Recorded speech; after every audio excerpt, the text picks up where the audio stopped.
안녕하세요 여러분, 농사짓는 다이버입니다.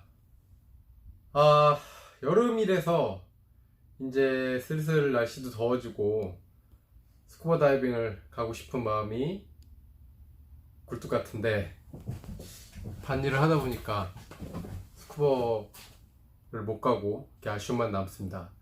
그리고 또 농사짓는 다이버 농다TV의 채널을 스쿠버에 관련된 업로드를 안 한 지가 좀 오래된 것 같아요. 그래서 원래 제가 찍어놨던 포인트, 아니면 그 같이 다이빙 가셨을 때 찍어주신 포인트들을 이렇게 소개하면서 했었는데, 그게 이제 정리를 하다 보니까 화질도 안 좋고 그러다 보니까 업로드를 못 하게 됐어요. 그래서 지금 장비에 대해서 한번 이야기해 볼까 해요. 그래서 첫 번째로 어떤 장비를 소개를 해드릴까 고민을 했었는데요. 일단 스쿠버라는 그 말뜻의 자체가 수중 자가 호흡 장치잖아요. 그렇기 때문에 호흡기, 수중 자가 호흡을 할 수 있는 호흡기를 알아보는 시간을 좀 갖도록 할 거예요. 제일 중요한 거는 호흡기를 구입할 때 알아두면 좋은, 내가 어떤 호흡기를 어떤 조건에서 쓸 것인가를 한번 호흡기를 비교를 해보면서 한번 이야기해 보도록 하겠습니다. 지금 보시면 제가 들고 있는 호흡기가 두 개가 있어요.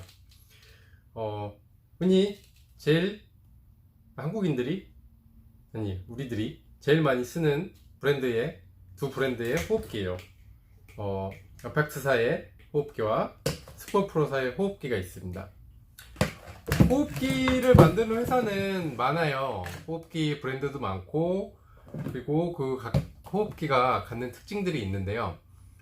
일단 간단하게 말씀을 드리면, 이 호흡기의 구성은 비슷합니다. 근데 이제 제가 드리고 싶은 오늘의 이야기는, 이제 스쿠버 장비 호흡기를 구입하실 때, 구입하시려고 마음을 먹으신 분은 이미 다이버거나 아니면 장비를 사용해 보신 분일 거예요. 그래서 이 두 개의 호흡기가 어떤 차이가 있고, 그리고 구입을 하실 때 어떤 특징을 살펴서 어떤 호흡기를 선택을 하시냐를 대해서 중점적으로 얘기해 보도록 하겠습니다. 일단 구성을 한번 살펴볼게요. 자, 마찬가지로 이 두 제품이 비슷하게 생겼어요. 지금 보시면은, 그래서 그냥 일단 한 가지로 설명을 드릴게요. 보시면은 이렇게 세 뭉치가 있어요. 요 뭉치, 흔히 우리 호흡기에서 말하는 1단계라고 하고, 그리고 이 두 번째 1단계, 이게 1단계, 그리고 이게 2단계 호흡기예요. 그리고 또 이제 그 공기 잔압을 확인할 수 있도록 해주는 이제 잔압계와, 그리고 BC에 연결해서 공기를 넣었다 뺐다 할 수 있는 BC 연결 호스가 있어요. 이 제품과 마찬가지로 이 제품도 똑같습니다. 자, 1단계 호흡기, 탱크에 연결한 1단계와 그리고 2단계, 그리고 마찬가지로 잔압계와 BC 연결 호수가 구성되어 있어요. 그렇다면은 이 두 호흡기의 차이는 무엇일까요? 브랜드, 그렇죠, 브랜드일 수도 있고, 그다음에 브랜드별로 갖고 있는 모델의 차이가 있을 수도 있습니다. 우리가 흔히 그 호흡기를 구입할 때 우리나라 분들은 대체적으로 그 좋은 회사, 비싼 게 좋은 거라는 성립이 될 수도 있지만 안 될 수도 있겠죠.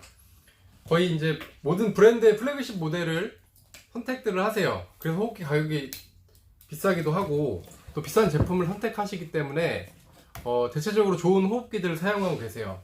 뭐 스쿠버 프로 제품이라든가 뭐 아펙스 제품을 많이 사용을 하시는 편이고, 뭐 그 외에 뭐 아쿠아롱의 뭐 레전드 시리즈, 이 외에도 많은 브랜드와 뭐 시리즈가 있는데, 일단 처음 구입하실 때 잘 아시는 지인 혹은 자기가 교육을 맡았던 강사님들이 추천해 주시는 호흡기를 많이 쓰실 거예요. 그렇기 때문에 거의 실패 없이 좋은 호흡기를 사용하고 계신데요. 그러면은 구체적으로 내가 사용하는 호흡기가 어떤 방식의 어떤 호흡기인지는 한번 알고, 그리고 구입할 때 그걸 알고 있으면은 호흡기 특징을 더 잘 살릴 수 있는 그런 다이버가 될 것 같아요. 무작정 뭐 남이 좋다고 해서 내가 사용하는 호흡기도 그냥 좋은 거야 라고만 알고 계시는데, 어떤 부분이 차이가 있고 어떤 부분이 좋은 건지 한번 구체적으로 알아보도록 하겠습니다. 일단 호흡기의 종류를 좀 나눠 볼게요. 종류를 나누면 피스톤 방식이 있고 다이아프램 방식이 있어요. 그 다이아프램 방식과 피스톤 방식이 있는데 두 가지로 나눠져요. 다이아프램 방식 중에서도 균형식과 불균형식이 있고, 피스톤 방식에서도 균형식과 불균형식이 이렇게 있어요. 일단 균형식과 불균형식에 대한 이야기는 조금 나중에 하도록 하고, 좀 깊이 들어가는 부분이니까 그거 외로 다이아프램 방식과 피스톤 방식이 어떤 차이가 있는지에 대해서 한번 알아보도록 하겠습니다. 일단 제가 지금 이쪽에 들고 있는 이 호흡기는 아펙스사의 XTX200이라는 호흡기인데, 이거는 방식이 다이아프램 방식이에요. 그리고 옆에 들고 있는 이 제품은 스코어프로사의 MK21, 이거는 피스톤 방식이에요. 일단 육안으로 피스톤 방식과 다이아프램 방식의 구분을 한번 볼게요. 일단 먼저 다이아프램 방식을 보시면, 자, 1단계에서 쭉 보실게요. 1단계를 쭉 보시면, 자, 이렇게 된 다이아프램 방식인데요. 그러면 이제 스코어프로의 MK21이라는 이 제품을 한번 볼게요. 두 제품의 차이를 어떻게 보면 잘 모르겠는데요. 보시면은 얘는 이렇게 구멍이 이렇게 뚫려 있어요. 여기도 구멍이 이렇게 뚫려 있죠. 이렇게 구멍을 잘 보시면은 이렇게 구멍이 통과가 되어 있습니다. 하지만 이 제품은 보시면 구멍이 없어요. 자, 이게 일단 가장 큰 차이입니다. 일단 이 다이아프램 방식인 아펙스사의 XTX에 대해서 카탈로그를 한번 볼게요. 일단 모든 제품을 구입하기 전에 카탈로그에 보면은 이 호흡기가 다이아프램 방식이다, 피스톤 방식이다, 이렇게 나와 있어요. 자, 조금 전에 설명드린 이 XTX200이라는 호흡기인데, 지금 여기 보시면은 1단계, 아까 쇠뭉치 1단계라고 했죠. 여기 보시면 1단계는 오버밸런스 다이아프램 방식이라고 써져 있어요. 그리고 지금 이쪽에 보시면은 아까 MK21 요 제품이죠. 이 제품은 여기 보시면 소형 사이즈의 피스톤 방식이라고 적혀 있습니다. 자, 그러면은, 자, 피스톤 방식과 다이아프램의 방식의 차이가 무엇일지 한번 이야기해 보도록 할게요. 일단 피스톤 방식의 호흡기를 살펴보면 아까 말씀드린 이런 구멍이 있어요. 이런 구멍이 있고, 또 다이아프램 방식 같은 경우에는 보시면은 이제 구멍이 없습니다. 이게 가장 큰 특징이라고 말씀드렸는데요. 두 가지 방식의 차이는 구두로 설명을 드리면, 먼저 1단계가 에어팬에 연결이 돼서 이제 압을 줄여줘요. 근데 이제 그 압을 조절할 때 다이어프램 방식 같은 경우에는 이 1단계 안에 그 판막, 다이어프램이 들어가 있어요. 그래서 물속에 들어가서 수압이 이제 작용을 했을 때 이 판막이 볼록해지면서 그렇게 탱커에 연결돼서 에어탱크에서 나오는 고압을 줄여줘요. 그렇기 때문에 이제 깊은 수심에서 수압이 세질 때는 이 다이어프램의 움직이는 방식에 따라서 작용을 하는 것이고, 그리고 여기 보시면 이 피스톤 방식 같은 경우에는 아까 구멍이 뚫려 있다 그랬죠. 물속에 들어갔을 때 이 구멍으로 물이 들어갑니다. 물이 들어가서 수압이 이 속에 물이 들어가기 때문에 이제 수압도 강력하게 눌러지겠죠. 그렇게 됐을 때 이제 이 안에는 피스톤으로 그 압력을 조절하면서 이제 이 에어탱커에 연결됐던 고압을 이제 줄여주는 역할을 해요. 그래서 두 가지가 방식이 다른 거예요. 근데 물론 방식이 다르기 때문에 장단점이 있습니다. 장단점을 한번 살펴보면, 일단 피스톤식 같은 경우에는 이 속으로 물이 들어가기 때문에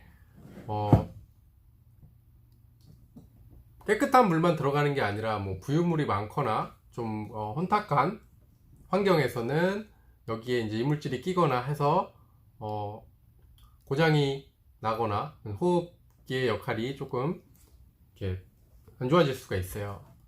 반면에 다이어프램 방식 같은 경우에는 이제 이 속에 물이 들어가는 것이 아니기 때문에 그런 부분에 있어서는 좀 자유롭죠. 또 한 가지 말씀을 드리면은 이 부분 같은 경우, 피스톤식 같은 경우에는 동계 다이빙을 했을 때 이제 이쪽이 그 동결이 되는 경우가 있어요. 그렇게 되면 프리플로우가 일어나는데, 프리플로우라고 하는 거는 이제 여기 피스톤의 작용을 얼어버려 갖고 잘 안 되기 때문에 에어가 계속 나오는 거예요, 호흡기를 통해서. 하지만 이제 그 스코프로에서도 그런 점을 알고 이제 요새는 뭐 보완해 갖고 이제 나오는데, 대체적으로 일반적인 피스톤 방식은 이제 그랬었습니다. 하지만 이제 다이어프램 방식 같은 경우에는 이제 이게 동결이 되지 않기 때문에 동계 다이빙에서는 많이 이제 다이어프램 방식을 선호하는 편이죠. 그럼 이제 이게 그럼 좋은 점만 있느냐? 또 그런 것도 아니에요. 한 예로 이제 오버홀, 호흡기를 청소해주고 부속을 갈아줘야 되는데, 다이어프램 방식 같은 경우에는 그 비용이 더 비싸요. 판막이 들어있기 때문에 뭐 내부적인 기술적인 부분도 있고, 그리고 부속값이 비쌉니다. 하지만 이제 피스톤 방식 같은 경우에는 이제 그런 부분이 상대적으로 오버홀 비용이 좀 싸죠. 그래서 자기가 관리를 잘 하고, 주로 이제 부유물이 없고 깨끗하고 따뜻한 바다에서 다이빙을 많이 하시는 분들 같은 경우에는 뭐 이런 피스톤 방식의 호흡기를 사용을 하셔도 충분할 것 같고, 그 외에 좀 조건이 안 좋거나 동계 다이빙까지 고려를 하셨을 때는 이제 이런 다이어프램 방식의 호흡기를 사용하시면 될 것 같아요. 그리고 이제 일단 지금 다이어프램 방식과 피스톤 방식의 차이점을 간단하게 설명을 드렸고, 아까 조금 전에 말씀드렸던 그 균형식과 불균형식이 또 나눠져 있다고 그랬잖아요. 그거 부분에 대해서 한번 설명을 드리겠습니다. 자, 이 두 개 같은 경우는 다 이제 균형식이에요. 피스톤식 균형식, 그 다음에 다이어프램식 균형식이에요. 균형식 같은 경우에는 이제 탱크에 공기가 잔압이 조금 남았을 때도 호흡을 했을 때, 균형식 같은 경우에는 호흡이 자연스러워요. 그러니까 불균형식 같은 경우에는 공기의 잔압이 줄었을 때 호흡이 빡빡해지거나 호흡이 잘 불편하게 되는 경우가 있는데, 균형식 같은 경우는 이제 그런 부분을 잡아준 거예요. 그 내용을 조금 깊이 들어가면 뭐 다운스트림인 스트림에 대해서 설명을 드려야 되는데, 그 부분까지는 지금 설명을 드릴 필요는 없을 것 같고, 일단 불균형식 간단하게, 불균형식은 잔압이 떨어졌을 때 좀 호흡하기가 빡빡하다. 균형식은 공기의 잔압에 상관없이 일정하게 호흡이 된다. 의 차이예요. 대체적으로 이제 가격이 좀 있는 호흡기에서는 보통 이제 균형식을 많이 써요. 근데 뭐 그렇다고 불균형식이 뭐 나쁘다는 아닌데 좀 불편한 부분이 있을 수도 있죠. 근데 흔히 여러분이 사용하시는 비싼 호흡기들은 대체적으로 이제 균형식 호흡기를 쓰신다고 생각하시면 될 것 같습니다. 뭐 불균형식의 장점이라고 하자면은 뭐 호흡이 빡빡해짐을 느꼈을 때는 이제 잔압이 줄거나 뭐 깊은 수심에서 조금 빡빡한 느낌 뭐 그런 부분인데 보통 렌탈샵이나 싼 장비들은 이제 불균형식을 쓰는 경우가 많습니다. 그래서 호흡기를 구입하실 때는 자기가 사고자 하는 대체적으로 이제 디자인을 먼저 보실 거예요. 디자인을 먼저 확인을 하시고 마음에 드는 것을 찾으신 다음에 그 제품에 해당 정보, 스펙이나 아니면 뭐 카탈로그에 나와 있는 내용들을 좀 잘 살펴보셔서 이 제품이 균형식인지 불균형식인지, 그리고 다이어프램 방식인지 피스톤 방식인지, 그리고 이 가격이 딴 가격에 비해서 합당한 가격인가 이렇게 알아보시고 구입을 하시면 될 것 같아요. 오늘 간단하게, 정말 간단하게 말씀을 드렸어요. 호흡기 구입할 때 내가 어떤 호흡기를 구입을 하는가, 내 호흡기의 특징은 어떤 것인가를 간단하게 알아보는 시간을 가졌어요. 그러면은 다음 시간에는 또 많은 생각을 하고 어떤 유용한 정보를 여러분께 드릴 수 있는지 한번 생각한 뒤에 다시 만나도록 하겠습니다. 그럼 여러분 다음 시간까지 안녕.